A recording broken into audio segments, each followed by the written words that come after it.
저도 12월 4일인가 아마 4일인 거로 기억이 되는데 그 여인영 그 방첩 사령관이 그 조지호 경찰청장한테 뭐 위치 확인, 뭐 체포 이런 거를 부탁했다는 기사를 보고 저도 김용현 그때는 국방장관이 구속이 안 돼 있는 상황이어서 제가 이게 어떻게 된 거냐라고 물어본 적이 있습니다. 그랬더니 좀 두 사람 다 이런 수사나 이런 거에 대해서 특히 여인영 사령관은 저게 순작전통이고 해가지고 도대체 이 수사에 대한 개념 체계가 없다 보니 위치 확인을 좀 동향 파악을 하기 위해서 했는데 경찰에서 그거는 현재 사용하는 휴대폰을 알지 않는 한 어렵다고 딱 잘랐다고 이렇게 얘기를 해서 저도 그런 부분에 대해서는 정말 불필요한 일이고 잘못됐다고 생각합니다. 그러나 지금 이제 우리 국정원 1차장의 이 메모와 관련된 문제는 그런 차원의 문제가 아니고 저와 통화한 거를 가지고 대통령의 체포 지시라는 것과 연결을 해서 바로 이 내란과 탄핵에 이 공작을 했다는 게 문제입니다. 지금 제가 그 당시에는 지난번에도 말씀을 드렸지만 국정원장이 미국 출장을 갔는지 여부에 대해서 좀 오해가 있다 보니까 사실은 직무대리인 1차장에게 통화를 하게 된 그러면서 지금 이런 상황이 지금 발생을 했다고 지난번에도 말씀을 드렸는데요. 제가 여인영 그 방첩사령관을 도와줘라라고 한 얘기, 그리고 제가 1차장에게 이따가 전화 혹시 할 수도 있다라고 한 8시 반경에 얘기를 해서 10시 넘어서 제가 이제 계엄 선포를 다 하고 올라와서 전화를 한 이유는 아까도 말씀드렸지만 몇 차례 본 적도 있고 또 뭐 일도 열심히 하는 것 같고 이렇게 해서 제가 격려 차원의 전화를 한 건데 그중에서 제일 중요한 부분이 우리 홍 차장이 여인영 사령관하고 육사 선후배잖아. 하는 얘기가 가장 중요한 얘기인데 아까 그 얘기 못 들었다고 거짓말하지 않습니까? 제가 전화를 한 이유는 간첩 사건에 대해서 국정원이 가지고 있는 정보를 전부 경찰에만 주려고 하지 말고 방첩사도 수사 역량이 있고 원래 지난 정부에서 방첩사 수사 요원을 2분의 1로 감축을 시켜서 군 방첩 활동과 방산 이 안보 활동에 지장이 많이 초래가 됐기 때문에 우리 정부에서는 수사관을 계속 증원해 나가면서 이를테면 창원의 방산업체 그 보안 지키는 문제부터 시작해서 방첩사를 계속 키워오고 있는 상황이고 제가 김규현 국정원장뿐 아니라 조태용 국정원장한테도 방첩사 지원을 수도 없이 얘기를 했습니다. 그래서 제가 1차장에게 전화를 하게 되면 이거는 그 얘기하려고 하는 것이지 계엄과 관련된 사무는 국정원에 당시에는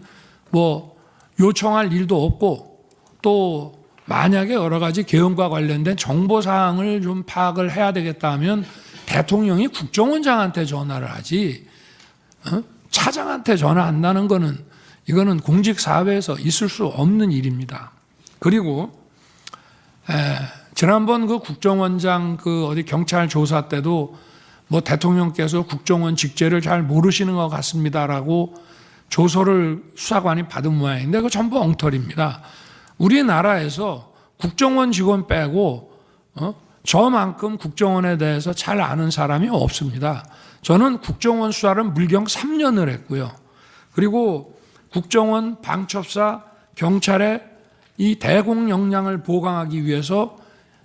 취임 이후에도 엄청난 노력을 했을 뿐 아니라 국정원 인사를 벌써 여러 차례 해온 사람이라 속속들이 저는 잘 압니다. 제가 1차장한테 이런 얘기를 한 것은 육사 선후배이기 때문에 좀 국정원에서 이런 걸 할 때 정무직 회의라든가 간부 회의 때도 좀 거들어 주라는 얘기를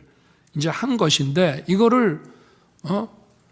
간첩을 좀 많이 잡아 넣기 위해서 정보를 좀 경찰만 주지 말고 여기다가도 방첩사에도 주고 지원을 좀 해주라는 얘기를 이런 무슨 목적 없는 체포 지시로 해서 그 여인형이 뭘 부탁도 안 하는데 대통령이 도와주라고 그랬다고 해서 이런 거를 받아서 여인형은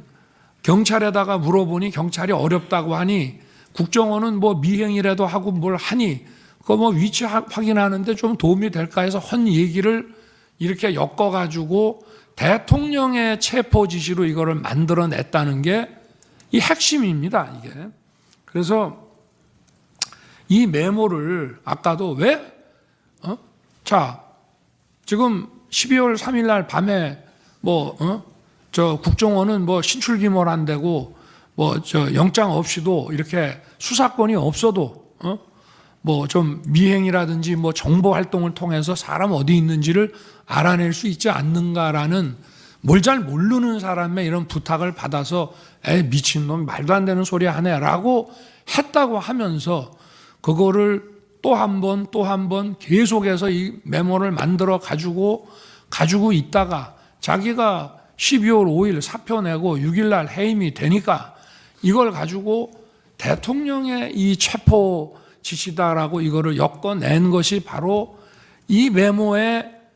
그 핵심이라고 저는 말씀드리고 싶습니다. 그리고 아까 국정원장에게 대통령이 방첩사 지원하라고 했던 얘기에 대해서 국정원이 원장이 별다른 대답을 안 했다는 것은 제가 판단하기에는 저한테 하도 들었기 때문에 그 얘기는 맨날 하는 얘기니까 아마 내가 저 국외 출장 중인 줄 아시고 저 1차장하고 통화를 했다가 그 얘기를 하셨던 모양이구나 라고 저는 원장이 받아들였을 것이라고 생각하지 개헌과 관련된 별도의 그 어떤 지시였다고 한다면은 바로 저한테 아마 국정원장이 특달같이 전화했을 겁니다. 1차장한테 뭔 지시를 하셨다는데 그게 뭡니까 하고 그래야 그게 국정원장이지 아니 개헌과 관련된 지시라고 생각을 하면서 1차장 말을 그냥 무시해버리고 아니 그 앞에서는 무시하는 척을 하더라도 대통령이 자기 밑에 사람한테 뭔가 개헌과 관련된 업무 지시를 했다면 특달같이 저한테 전화하는 게 상식 아니겠습니까? 그거는 수도 없이 들었기 때문이고 지난번에도 왜 한번 재판관님께서 어떤 작년 상반기 총선 전에 어떤 그 안가 자리에 그 여인형 방첩사령관이 거기에 왜 참석했냐고 한번 물어보신 것 같은데 그 자리가 바로 국정원 보고 방첩사 지원해 주라고 하는 그런 자리입니다. 그렇기 때문에 그 말씀을 좀 드리고요. 그리고 아까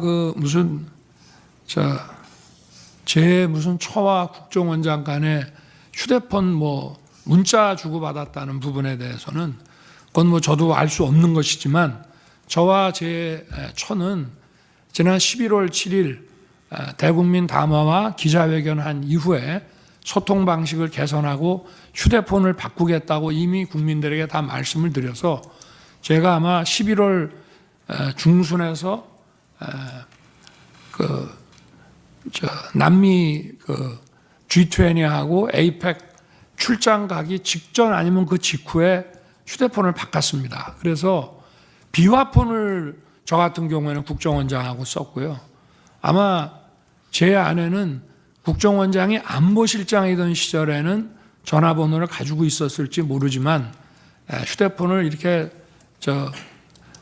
비화폰 아닌 개인 휴대폰을 바꾸고 원래 휴대폰을 다 없애버렸기 때문에 저는 그 통화 내역이 어떤 건지 사실 좀 궁금합니다.